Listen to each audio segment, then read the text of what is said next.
Uma boa tarde cheia da graça e da paz do nosso Senhor. Que nessa tarde desse dia o Senhor possa guiar seus passos, guardar seus caminhos e acampar anjos ao seu redor, onde quer que você esteja, você que está vendo esse vídeo.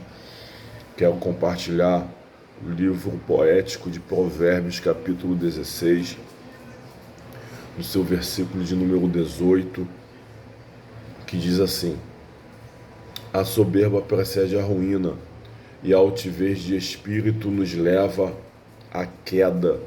E você diz graças a Deus por essa palavra. Palavra essa que eu me recordo que no segundo livro das crônicas dos reis de Israel, o Senhor, ele durante uma noite, ele aparece para Salomão. Salomão já era o rei de uma nação chamada Israel. E o Senhor, ao se direcionar a Salomão, diz: Pede o que queres que eu te darei.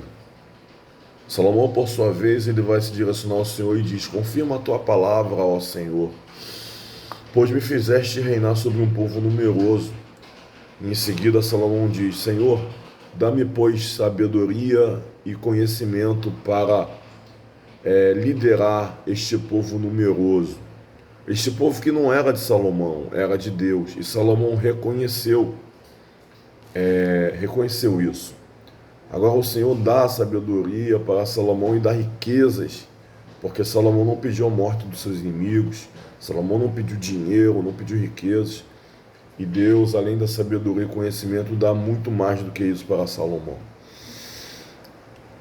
Em seguida, Salomão ele escreve os livros de Eclesiastes, Provérbios e o livro Cantares de Salomão, ou em algumas traduções, Cânticos dos Cânticos. Agora, esse verso que me chama a atenção, ele vai falar sobre soberba, ele vai falar sobre comportamento, ele vai falar sobre pessoas que têm esse comportamento e não reconhecem que existe apenas um Deus que manda no céu, manda na terra, e que sem Deus nós não somos nada. A soberba, por sua vez, ela traz alguns comportamentos na pessoa. A pessoa é presunçosa, a pessoa ela é egoísta, arrogante, cheia de ego e principalmente tem um ar de superioridade. Agora, na história, na literatura religiosa da Bíblia, vai nos mostrar que lá atrás, no tempo ao qual Moisés foi levantado para liderar o povo, libertar o povo das mãos de Faraó, vemos que Faraó é um homem soberbo e presunçoso. Deus foi lá, a história você já conhece, através de Moisés o povo é liberto, passa pelo Mar Vermelho e vai peregrinar até chegar na terra prometida que Deus prometeu. Passados-se séculos, chegamos nos livros dos reis, das crônicas e também no livro do profeta Isaías, quando conta a história do rei Ezequias, onde o rei Ezequias era um homem que ele era voltado para as coisas de Deus, só que naquele tempo Israel entrou na lista negra de cerco do rei Senaqueribe. Senaqueribe ele enviou mensageiros para poder dizer que ia cercar Israel, Jerusalém, ia tomar. E ele disse mais, disse que aquele povo que estava lá, não adiantaria ele se levantar pedindo ajuda ou socorro a Deus, porque aonde ele havia passado, todos os deuses ele havia destruído. Louvado seja o nome do Senhor. Só que ele esqueceu que em Israel havia um Deus que ele era o Deus Altíssimo, o Todo-Poderoso, o general de batalha, o Deus que pode, que manda, que faz, e que contra Deus não há principados, potestades, hostes infernais e nenhum homem da terra que possa abater a um Deus poderoso e forte, que é o Deus de Israel. Agora chegamos no tempo do profeta Jeremias. Jeremias, ele por sua vez, ele cita que vai haver um cerco do exército caldeu da Babilônia, liderado por Nabucodonosor. Toda a história você também já conhece, que Nabucodonosor cerca Jerusalém, destrói os muros, invade, destrói o templo de Salomão e leva cativo consigo para a Babilônia uma grande leva de judeus. Agora chegamos no livro do profeta Daniel, onde o profeta Daniel ele faz um relato do capítulo de número 4, que fala sobre o sonho de uma árvore grande. O contexto histórico é o seguinte: Nabucodonosor ele tem um sonho. Este sonho ele não tem a interpretação, ele não tem o discernimento para interpretar o sonho que ele teve. Pode passar, minha filha. E o capítulo 4 vai nos dizer que quando Nabucodonosor tem um sonho, ele tem dentro da Babilônia astrólogos, feiticeiros, homens de conhecimento, mas todos eles não têm aquilo que Daniel tem. Olha o que diz o capítulo 4. Eu, Nabucodonosor, estava sossegado em minha casa e próspero no meu palácio. Tive um sonho que me espantou. Agora no versículo 8 vai dizer: mas por fim entrou na minha presença Daniel, cujo nome é Beltesazar, segundo o nome do meu Deus, e no qual há o Espírito dos deuses santos, e eu lhe contei o sonho, dizendo... É quando Nabucodonosor ele conta para Daniel o sonho que ele teve, e em seguida Daniel, ele direcionando-se ao rei, fala a interpretação dada por Deus, o Deus Altíssimo, o Deus que tem conhecimento sobre todas as coisas, que é onipresente, onipotente, onisciente. Deus dá a revelação a Daniel. E Nabucodonosor ele reconhece que Daniel é um homem de Deus. Ele não é um homem de deuses, ele é um homem de Deus.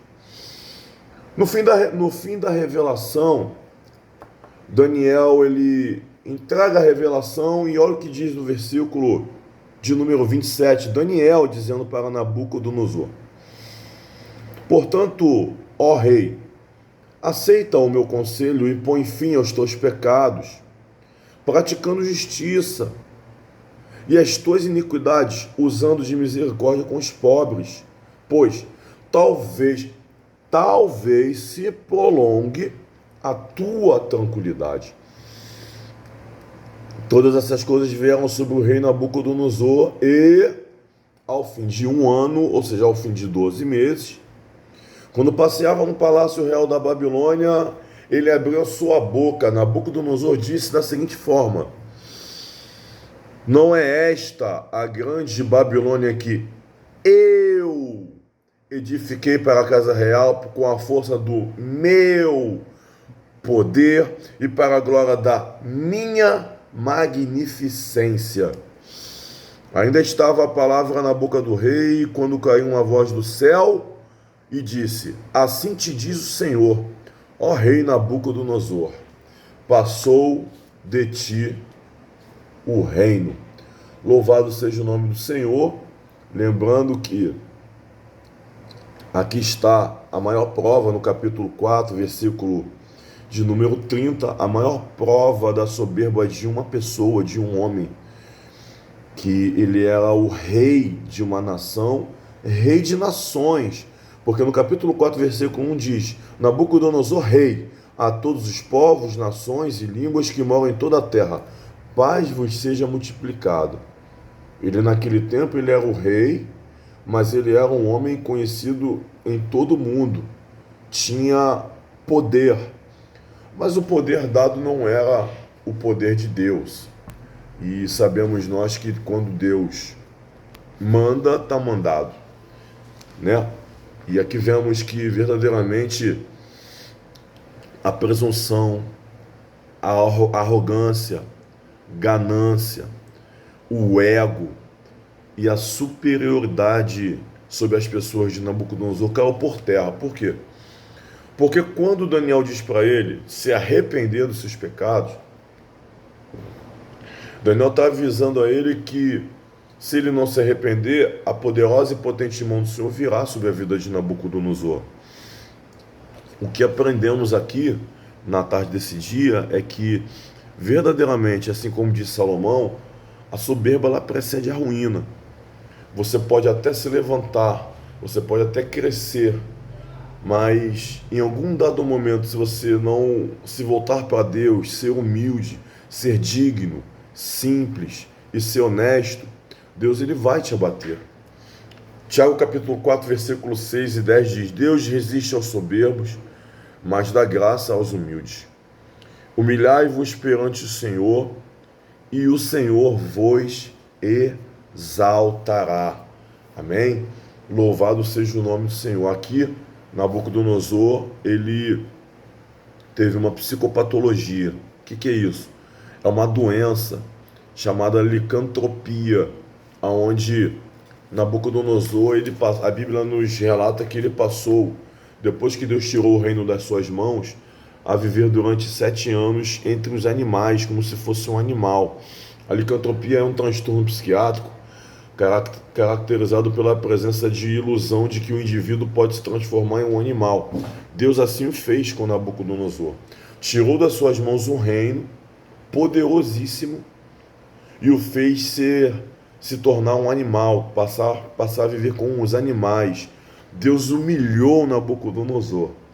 Só que passados esses 7 anos, Deus trouxe de volta o reino a Nabucodonosor, e é quando vem no capítulo 4, versículo 34, os frutos e os sinais de um arrependimento.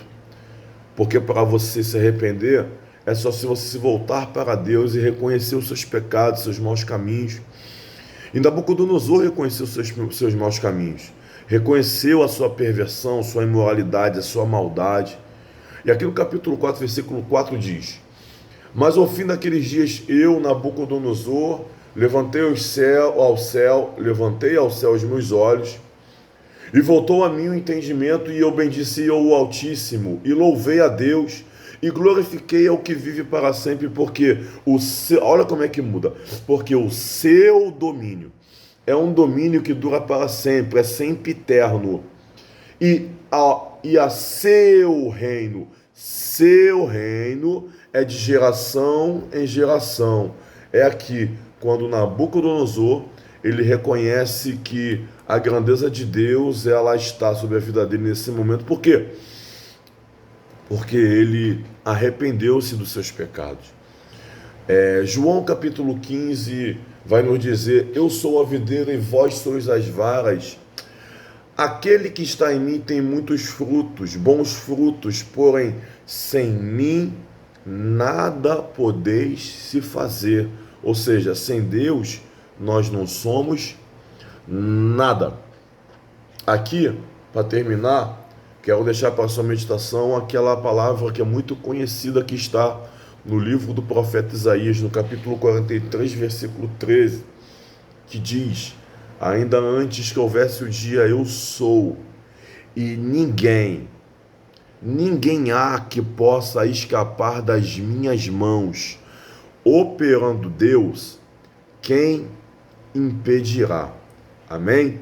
Você pode fazer com o homem, você pode tratar com o homem, mas quando o tratar com Deus, infelizmente ninguém te tira da mão de Deus.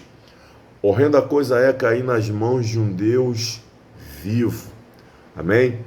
Então aqui deixo para a sua meditação que a soberba, ela é o contrário da humildade.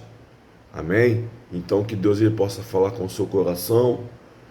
Se existe alguma pessoa que se comporta dessa maneira que você conheça, ore pela vida dela. Ore e peça a Deus para que venha visitá-la e fazer com que haja transformação na vida dessa pessoa. Amém? Deus te abençoe no dia de hoje.